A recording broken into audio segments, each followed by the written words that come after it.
What's happening, people? It's your boy Big Oaks, and welcome back to the Voice of the Tune. Newcastle United 3, Wolverhampton Wanderers nil. That was the final score in today's game. 3 points collected and job done. Massive win. In my match preview, I called this game a tricky mid-table clash, and that's exactly what it could have been. But we got the job done today. I was a bit concerned with our home form coming into this game. We had only won. Oh, we haven't won a home game in the league, to be fair, this year. So the last win was in December 16th. So a long time coming, to be fair to you. That's, this win hopefully now can set us up and kick us on forward. We've got a difficult game against Chelsea next week. Chelsea are in and out of form, but also a team that's in and around us. So getting the 3 points against a team that's around us in the table, putting us back up into, I think we're now 8th, because I think West Ham got a win as well. But getting that win and winning it during the week as well, that sets us up. It makes up for the poor performance we saw at Arsenal. And starting the game, I see Dan Burn play. Dan Burn started, and to be fair to you, he didn't really put a finger wrong today. He had a good game. We got helped because Wolves have their own injury issues. Obviously, Hwang not playing and Cunha being injured. Obviously, that's two of their three attacking players, and then obviously Neto coming off at half time. So we were helped by the injuries, and obviously Gomez in the midfield, who's key for them, also being injured and missing today's game. So that, I would say, helped us a lot, because it could have been a different game should have Wolves had their injuries. But injuries is part of football. We've had our injuries this season, so we're starting to see some players coming back. Our bench looked strong today. We had Tino on there, we had Barnes on there, Almiron came on, Lewis Miley came on, Anderson came on. These are all players that it's good to see us having the depth that we needed, and and that's what happens when Eddie Howe has a full strength team. Still missing players, obviously. Big Joe's a miss. Still missing Tonali to his ban, but having the ability to make changes during a game, because don't forget, like November, December times, we couldn't make a single sub. We had youth players coming on, and Eddie Howe had the same team playing for 5-6 games, so that took its toll in December, and that's why we had the results that we had. The burnout. So now that we're starting to get some players back, we're starting to pick up some points again. So this is a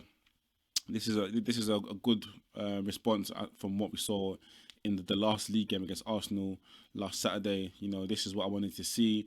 I spoke about in my match preview that there were certain battles against Arsenal that we lost all the battles: midfield, defensively, in attacking areas, physical, first, second balls. Every battle we lost against Arsenal.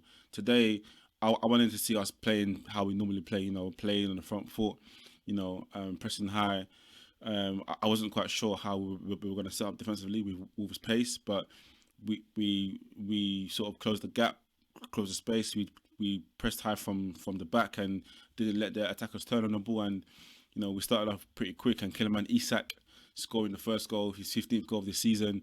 Still, for me, doesn't quite look match fit, all the way fit, but being at the right place at the right time.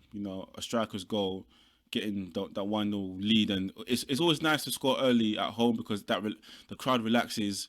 If it was 0-0 for a long time now, Wolves players will feed off that. Crowd's getting frustrated, and things happen, and then that could lead to a mistake. But we get the first goal, and players can relax and play with a bit more freedom and less pressure. And then soon after, we get the second goal, and I can't recall who it was. It was either Botman or Shaw, right?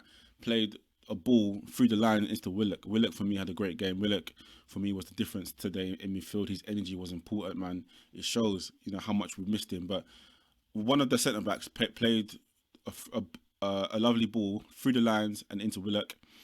Willock turned and he played into Jacob Murphy. Murphy on his right foot. And this is why I say, I like to have left-footed players playing out on the left and right-footed players playing out on the right, because it lets them play that first time ball. Jacob Murphy played that first time ball into Kiliman Isak. Saw the keeper and the Wolves defender get into a mix-up, and Anthony Gordon, right place, right time, scoring his 10th goal of the season. For me, Anthony Gordon, England scored. I don't know what he's got to do anymore, because at the end of the day, you've got Grealish there, who's injured, who's barely played any games this season. You've got Marcus Rashford, who's making statements, who's been criticised in the media, he's not putting in performances for Man United. If any of those two players have achieved half of what Anthony Gordon has achieved on a personal level this season, straight away they're on a plane. So I don't understand.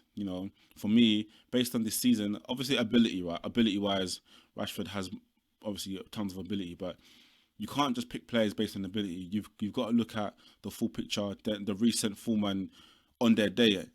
And right now, Anthony Gordon is having his day. Marcus Rashford and Jack Grealish, they're not on their day. So you can't base it off what maybe you've seen in the past, because that might not come into fruition at the tournament. So for me, Anthony Gordon scoring his 10th goal of the season, it just shows you how well of a season he's had.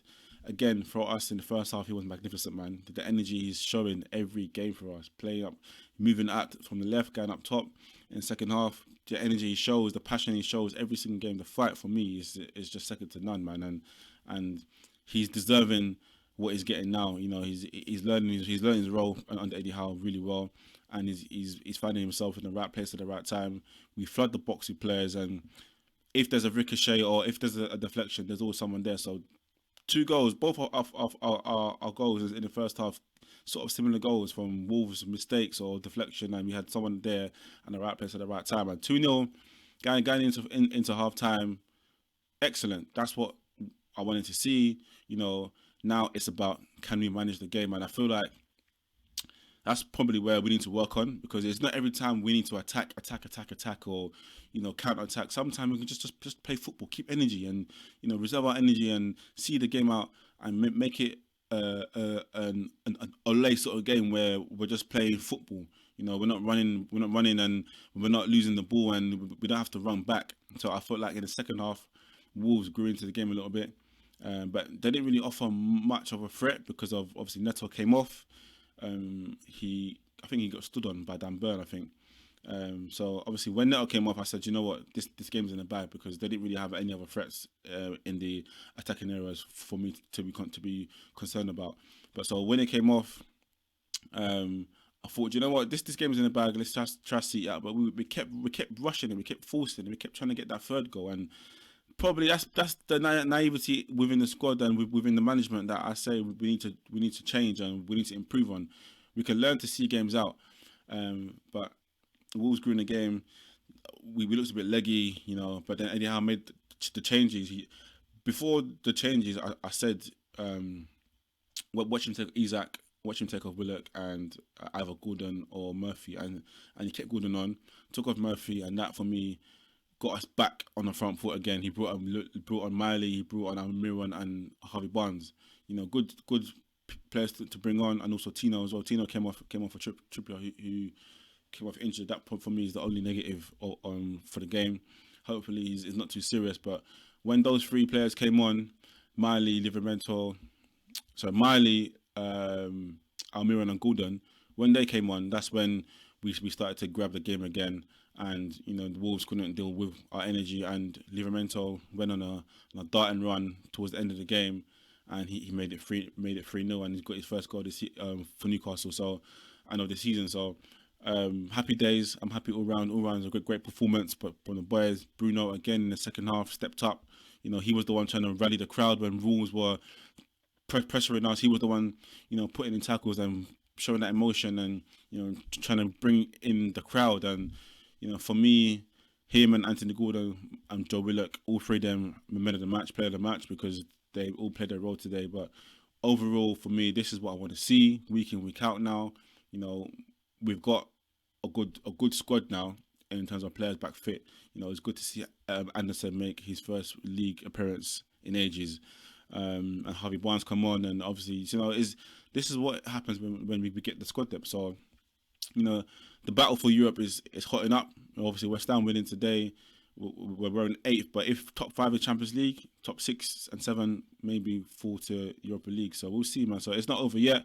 We're still chasing Europe. It's still starting to play for us this season. And on to the next game we got. I believe we've got Chelsea on Monday night, which is another big game. Like I said, they are a team that's next to us in the table. If we win that again, put us on 43 points. It's just about moving forward and getting better as a team. So 3-0, clean sheet as well. Not much for Dubravka to worry about. Not like the Blackburn game in midweek. Quiet game for him. Made some saves, but nothing too of concern. Our strikers are scoring. Midfield is getting back, and this is what I say, because for a long time it was only Longstaff, Miley, and Bruno. Now we've added in Willock in there. Added in Anderson in there. We're starting to see some bodies in there now. So it helps us. It helps the team, man. It helps the team. So I'm happy, man. Let me know in the comments what you thought about the game. Who was your man of the match? And how you're feeling, because I've been talking to some people, and before the game, Eddie Howe out. So what do you say now? Like football, things can turn very quickly. I'm not fickle to say that just because we've won the game now, it doesn't mean Eddie Howe shouldn't be questioned. Every manager has the pressure of being questioned. So but this win at least takes the pressure off him a little bit, and we can look forward to Chelsea. Thank you for watching. It's always a pleasure. It's your boy Big Augs. Make sure to like, comment, and to subscribe. And I'll see you in the next video. And I'm out.